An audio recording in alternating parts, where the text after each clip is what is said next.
Section 1.2 covers mathematical models.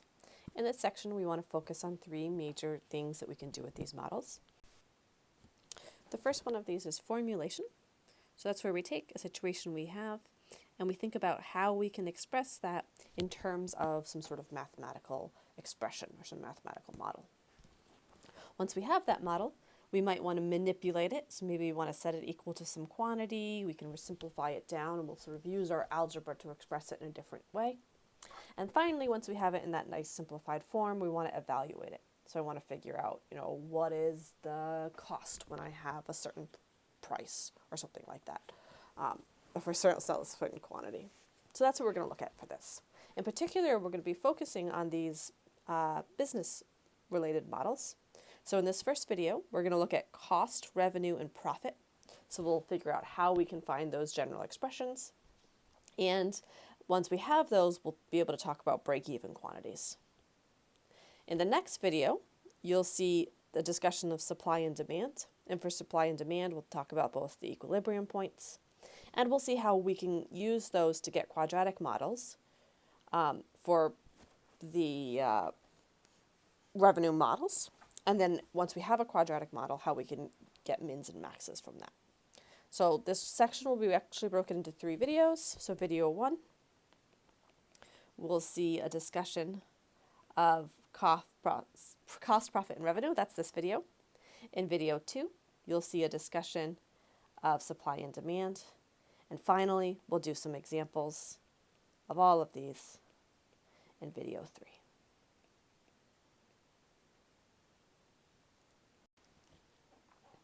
So let's go ahead and think about cost, revenue, and profit.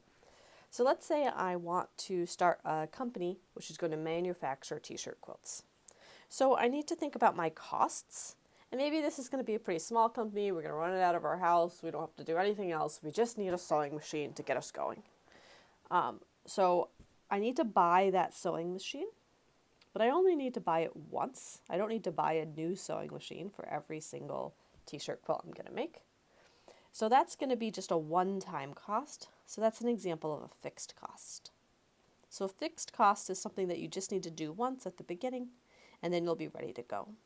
So things like paying rent, buying the machines you need to use, those are all going to be your fixed costs. So let's go ahead and actually see how much a sewing machine costs. So I'll bring in this image here. I just did a Google shopping search for some sewing machines.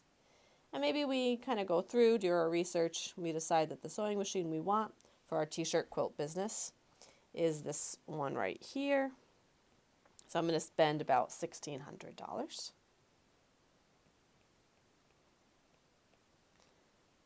Then I also have to spend however much it costs to make each quilt, right? So there's going to be some sort of fabric, there's going to be some sort of thread, there's going to be the amount of time we put into it, so the amount we have to pay the person who's making this t-shirt quilt. So those are going to be sort of your costs per quilt, cost per item. And those are called your variable costs.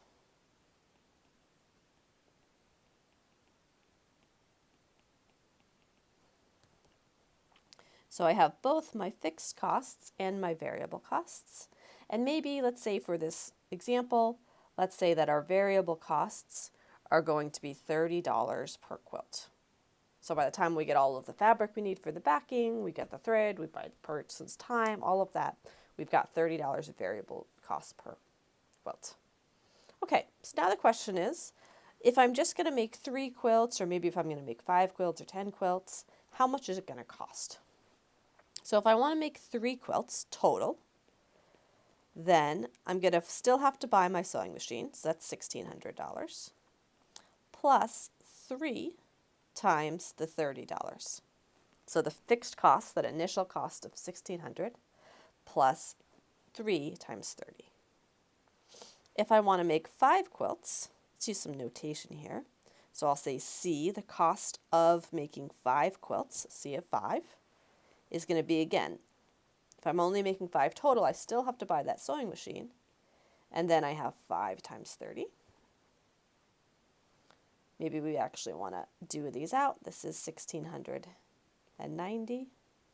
This is 1,760. and 50, just adding those numbers together. If I want to make 10 quilts, my C of 10 would be that 1600 plus 10 times 30. So that's going to be 300 plus that 1600 is 1900. Right, and we can sort of see the pattern here that if I want to make X quilts, then my C of X is just going to be 1600, that sewing machine, plus I'm going to make X of them, and for each one it costs $30. So this simplifies down to 1600 plus 30x. All right, so this is my C of X, so maybe we'll just write this one more time here. We've got C of X is that 1600 plus 30x, that's my cost function, and it was made up of that fixed cost plus 30 was my variable cost times x. And that's always going to be this general format here. So this C of x equals, sorry, this is function notation, it's not times.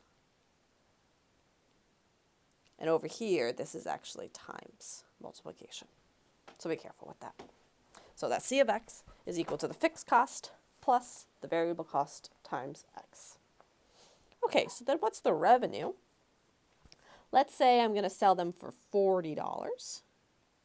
The revenue is just how much money I bring in. So my revenue, my R of x, is going to be how much money we sell them for times how many we're selling. So if we're selling x, it's just 40 times x. All right, so revenue is pretty easy. It's just that selling price, always times by x.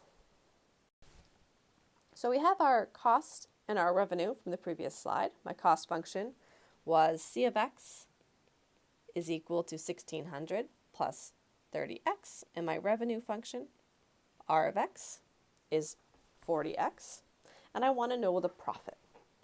So we have to keep in mind here that the profit, how much money we end up with, is going to be how much money we bring in, the revenue, minus how much money it costs. So in this case, my profit, my P of x, is going to be that revenue. So we'll call that guy 40x minus that cost, 1600 plus 30x. The only thing we have to be really careful about with these is because we have this minus, we need to make sure we distribute that to both terms. So I'm going to get 40x minus 1600 minus 30x, which will simplify down to 10x minus 1600. That's my profit. Okay, so then what happens if we sell 10 quilts? I can just put in 10 for my x, P of 10, equals 10 times 10 minus 1600. So that's going to be 100 minus 1600. So that's negative 1500. So let's think about what that means. If I have negative $1,500 worth of profit, that means I lose $1,500. And why am I losing $1,500?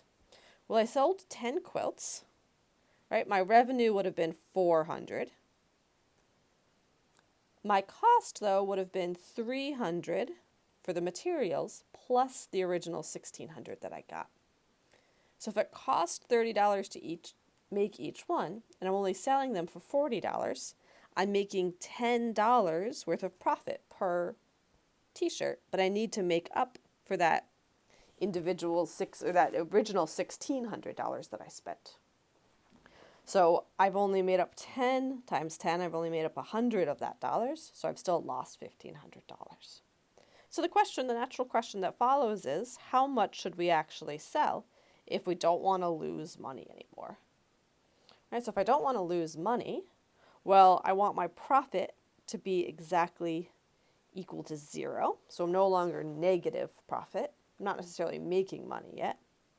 Or you can think about that as the cost, the amount of money you're bringing in, equaling the revenue. Right, so those are the same type of things. And that quantity, the X value that you get when those things are true, is called the break-even quantity. So that's how many you need to sell before you actually start making money.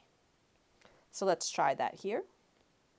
I'm going to take my profit equation, 10x minus 1600. I'm going to set it equal to 0. So I get 10x is equal to 1600. Divide by 10, x is equal to 160. So what does that mean? It means I need to sell 160 quilts to break even, to get it so that I'm no longer losing money, but I'm also not earning any money. If I sell less than 160, I'm going to be losing money overall. If I sell more than 160, I'm going to be making money overall. Let's go through and summarize these major points we've already covered. So we talked about costs. So when we have costs, we're going to have both our fixed costs, the costs that we just have to pay once in order to get ourselves going. And then I'm going to have my variable costs. Those are the costs per item. And if I want to find my cost function, my C of X, the cost to produce X items,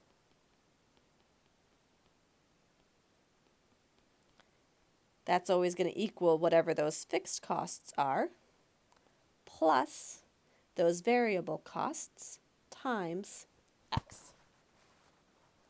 So our cost function is always the fixed costs plus those variable costs times X.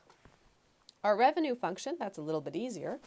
We just need to think about the price that we're selling the items for. So let's call that the selling price. Selling price per item. And then I multiply that by X, which is my number of items. And that gives me my R of X, which is the revenue for X items. Again, this is a function here, R of X, so I'm plugging that X into the function. I'm not multiplying that X by that R. My profit, P of X, the profit from selling X items, is how much money I bring in, that revenue, minus how much money I go out, that cost. So we can just use the revenue from up here and the costs from up here. And if we subtract those are going to give us that profit. And finally, we have the break-even quantity. That's the number of items to sell in order to not lose money, but also not make money. So you've broken even, right? You've ended up exactly the same. So that's when your revenue is equal to your cost, or since profit is revenue minus cost, when the profit is equal to 0. So you set those equal, you solve for X, and that X is your break-even quantity. Okay, in the next short video, we'll talk about supply and demand.